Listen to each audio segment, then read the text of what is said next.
مشاهدي الأعزاء، كل منا يتغنى بأمه وأمجادها وحبه لها.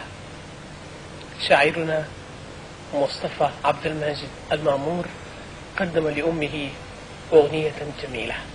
يوم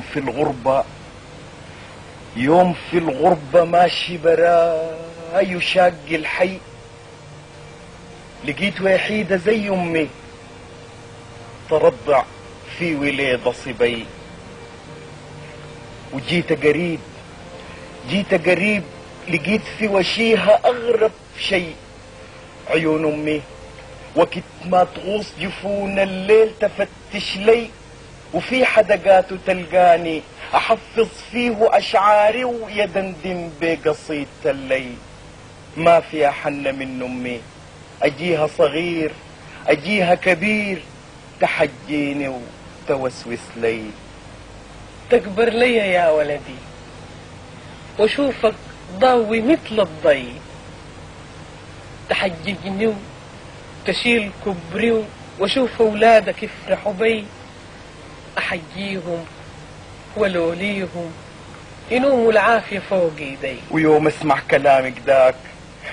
كلامك داك احس بالعبرة تخنقني وتحس جوابي في عيني، وقع في حضنك الدافي واسلم ليكي فوق راسك واضم امك انت بيدي، واحقق ليكي ومنتك مهما تقصى تصعب لي، ووديك مكة 2000 مرة كان الألف يبقى شوي. وكان كبرك أساهر الليل وشيلك يما في عيني، وتكبري لي تحضري عروسي وأولادي ويفخروا بك مثل ما كنت تفخري بي. عشانك انت يا أمي، وعشان بأبوك متسمي، أبوك الكارتين والضي. بنده الله انت تعيشي يا أمي، وكل الباقي خلي علي. عشانك انت يا أمي وعشان ما انت نور عيني، تعيشي تشيخي بيناتنا، واشوفك غيمة ماشية علي، غيمة بتقصد المحتاج، وفضلة خيرك يبقى هو حي، وخيرك يغشى كل الناس، من المشي بالعكاز لا عند البيحة بحبي. وشوفك في عيون الناس عبيرا صافي جاي نقي، أحس نسام فوق جوفي، أحس نسام في جوفي، تدي العافية لرئتي. شعرك قلت